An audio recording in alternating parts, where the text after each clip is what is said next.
Hello, and welcome to the first tutorial on the Casio XW-P1. There's Mike Martin from Casio has got a couple of videos out there, and he's showing you how to use the phrase sequencer and the step sequencer, and a little bit about the basic navigation of this instrument. But today we're going to get very deep again, and we're going to cover everything, because the difficult part of this instrument is actually getting everything to work together in a performance. When you separate the different features of this out, each feature is fairly simple to work with. Not completely simple, but fairly simple to work with. So what I'm going to do today is I'm going to actually review this keyboard as we actually go through the tutorial at the same time. Something I learned from reviewing the Casio 76 key arranger keyboard, the WK7600. I ended up with a 5-part series on the review and then about a 7-part series on the tutorial. So with this one, this instrument's just about as complex as that one is. So I'm going to actually combine the review with the tutorials. With that, I'll be making comments about things that I like and don't like, and things that might be missing that should be on this machine, and to the actual quality of the sound we're getting too. So this is going to be a multi-part video, and in the first part of the video you saw the performance, and now we're going to go over what that performance included, because I used every feature of the synth except the arpeggio, and the arpeggio is something most people are familiar with.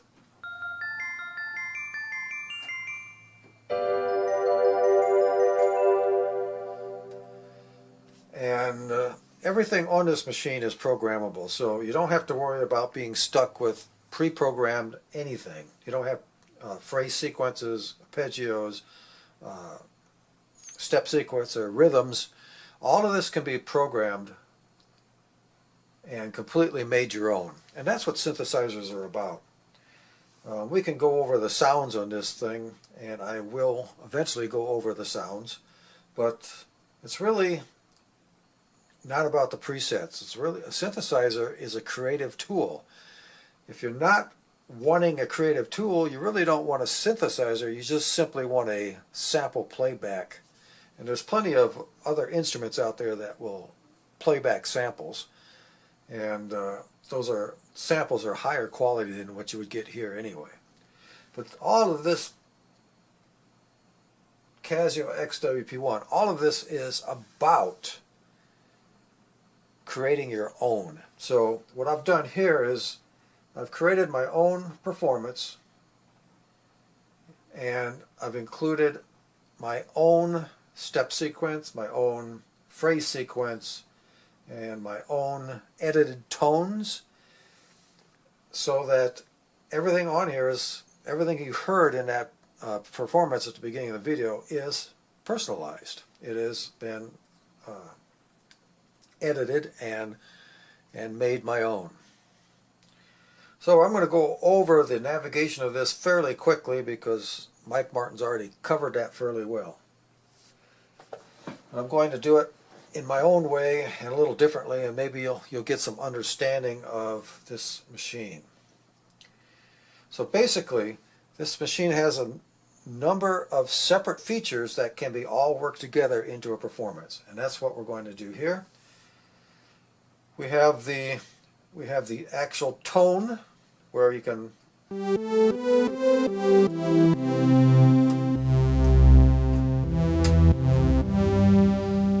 actually just play tones. You can pick tones out from here and just play them as you wish. Now, the most confusing part about this synthesizer, and something I didn't find out until after I purchased it, is, as you well know, we have the powerful solo synth, which combines 4 oscillators, and that's what you're listening to now is the solo synth.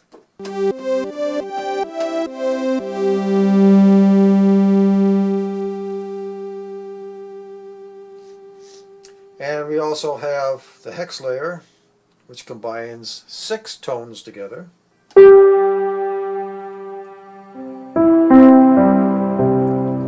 We have the drawbar organ, which is uses the sliders over here to work as a drawbar organ, as a Hammond that everybody's familiar with. And then we have PCM tones. Now what's confusing is there's only 2 engines to produce sounds on here. The 2 engines, one engine is the solo synth or the hex layer or the drawbar organ. That one engine can only play one of those, and you have to choose one. You cannot play a hex layer and the solo synth at the same time, or a drawbar organ and any of the other 2 at the same time. None of these work together. They're all a separate entity, and you have to choose one. Now with the PCM, we have a number of around 500 tones between piano, strings, guitar, bass, synth, and various instruments, which includes drums. These 5 categories can be combined with the solo synth or the hex layer or the drawbar organ. And that's what gets confusing.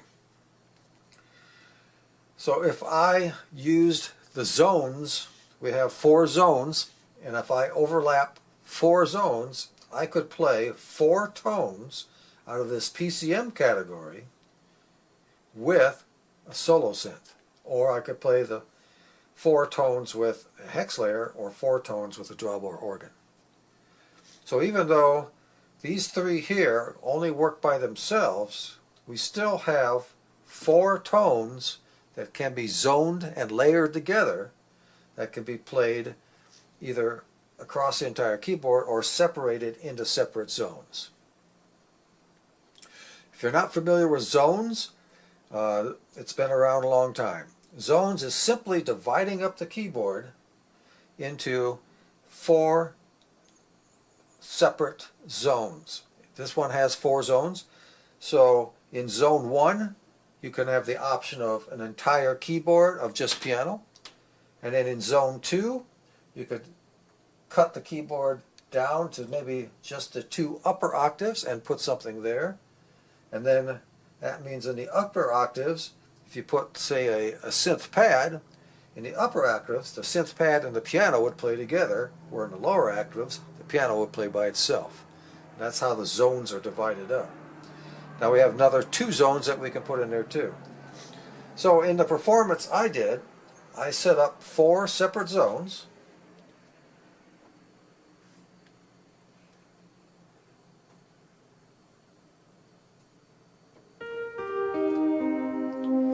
So in zone 1, as you can see, nothing is playing. These first keys. In zone 1, I used zone 1 to control the step sequencer. With the step sequencer on and the key shift on, it transposes.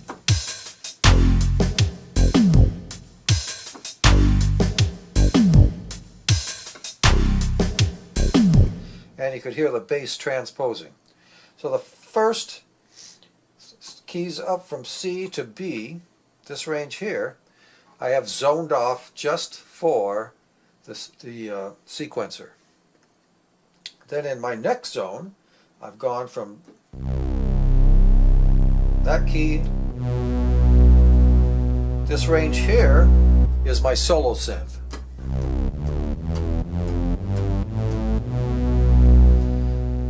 So if I go down 1 key, there's nothing, because that's zone 1. Zone 2 is the solo synth.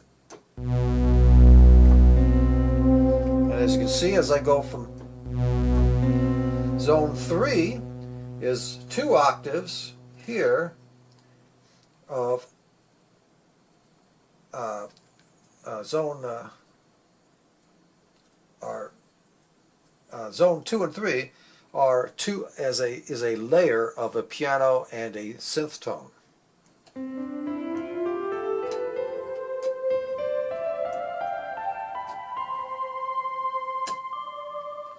And by the time we get to this layer up here, which is our 4th layer, there's another tone up here.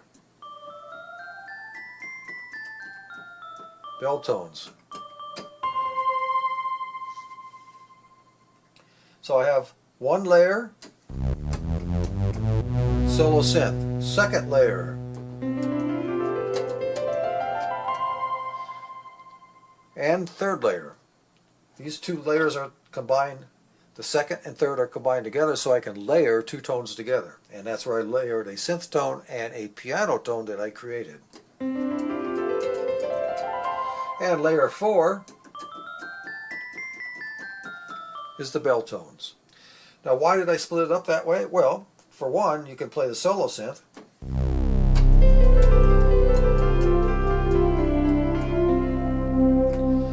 I can play the solo synth, a piano with a layered synth tone all at the same time. Or I can play the synth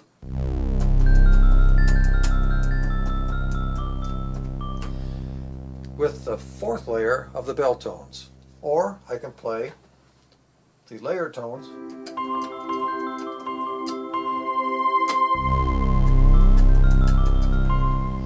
So I hope everyone's not getting confused with these zones, but that's part of the performance, and that's the only way you can set the keyboard up to play the solo synth PCM tones at the same time is to split it up into zones.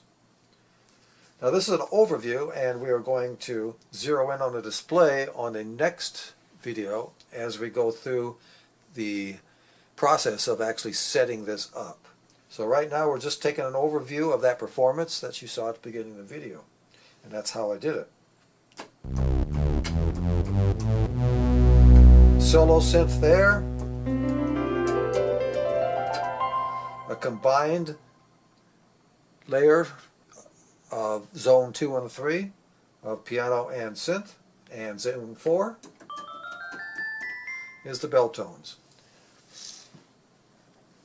So those are our tones, there is our layers.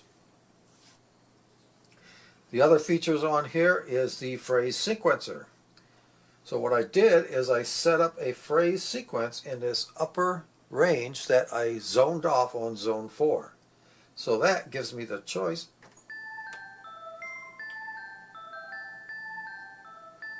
there's the phrase I recorded, and because it's zoned off all by itself up here in 4, I can now play over it with the solo synth and the combined 2 layers of the piano and synth.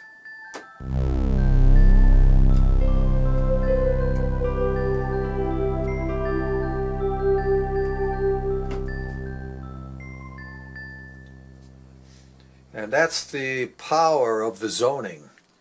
I now had I had a 4 oscillator solo synth going. I had a 2-layer PCM tone of piano and of an edited piano that I did, my own user tone, and a synth tone in the background.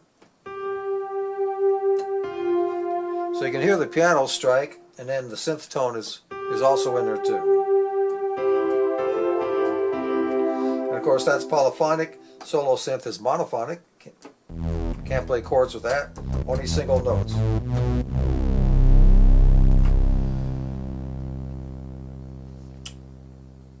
So that gave me the opportunity to play all these tones at the same time.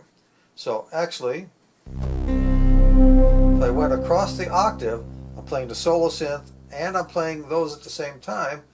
I can also come up here. There you're hearing all those tones at the same time. So we're actually hearing bell tones, we're hearing the the layered piano and synth, and you're hearing the solo synth played all at the same time. But since I don't have enough hands to play, I recorded a phrase and recorded the phrase up there in its own zone. So now I got the opportunity to play the solo synth and chords.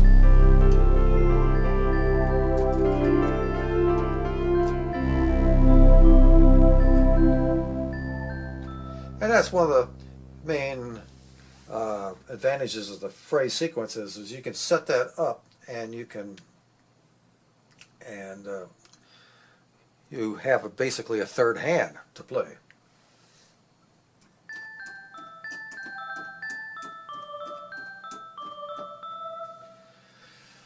And in the zones, there's a number of options. So in this zone, I've actually lowered the octave so that this zone is playing in something more than the high register. If I didn't lower the octave, this zone would be playing in its higher register. So any of these zones can be, once they've been separated, you can set them for any octave plus or minus 2 octaves. And there's the versatility of that. So now we have our tones. We had the performance set up with the zones. I've showed you the phrase sequencer. The one thing I did not use, of course, is the arpeggio, but I could have easily turned that on during my performance and included it in rhythm.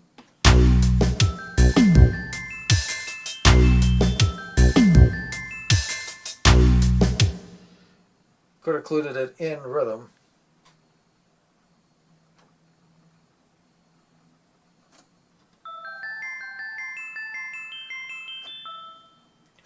With the step sequencer. So let's review again. We have tones, which is basically picking out your tones and then mapping them across the keyboard in your zones. Now you don't have to use all 4 zones. If you have a very simple project that's just a solo piano with maybe the step sequencer, all you need is 1 zone. So we have our tones, we have our performance where we set up the zones and I set octaves and what have you. So I could play all these different instruments at the same time across the keyboard. We have the phrase sequencer that was combined with this zone.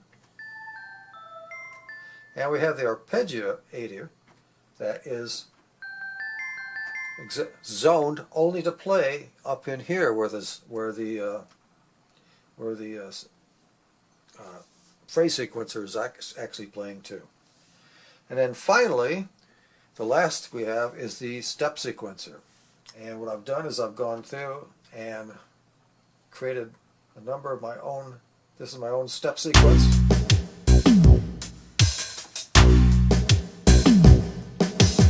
This is a fill pattern.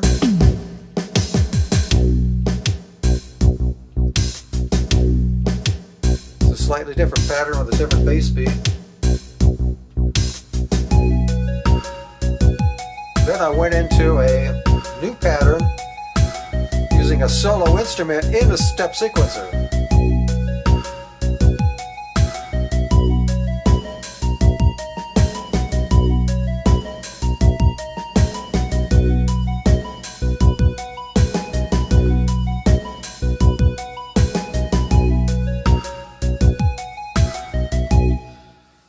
So all those had different tone sequences and slightly different drum rhythms in there too. So that gave me all these different rhythms that I could play during that performance. And that's basically the navigation of the engines and how this synth operates. Now there's certainly details to each one of these separate functions, but you need to get it clear in your head how these separate functions work together. Tone, where we're taking the tone, performance, where we're taking the tones and placing them in zones to play separately across the keyboard. phrase sequencer, arpeggiator, and deciding where those are going to be placed on the keyboard, and then finally the step sequencer. So I was playing using all these together along with some tones that I actually went through and edited the tones too. So the solo synth you heard,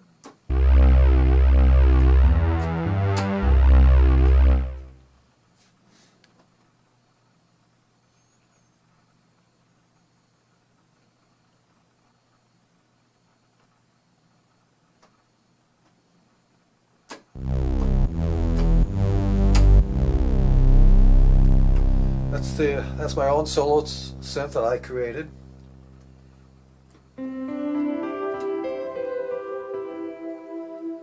That layer tone with the piano, that piano is my own edited version.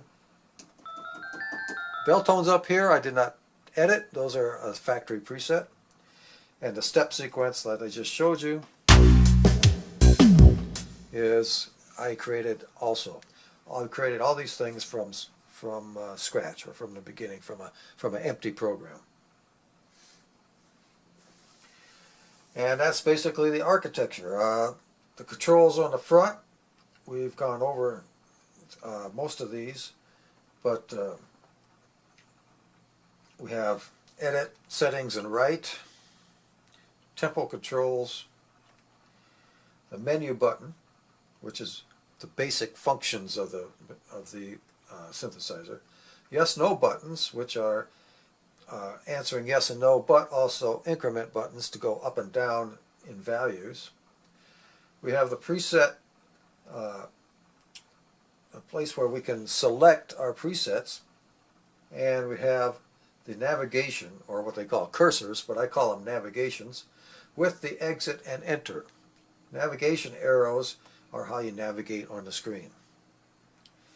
Then these sliders, of course, work as drawbar organs, but they also work as level controls and a number of other functions, depending on whether it's the solo synth, the hex layer, the drawbar organ, or the step sequencer. These have to be selected for,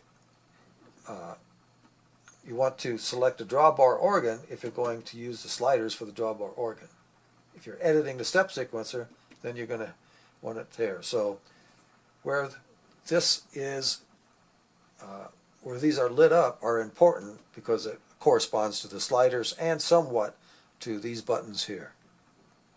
And then last but not least, we have the assignable knobs, which by default are a cutoff, resonance in the synthesizer is in the solo synth, and attack and release.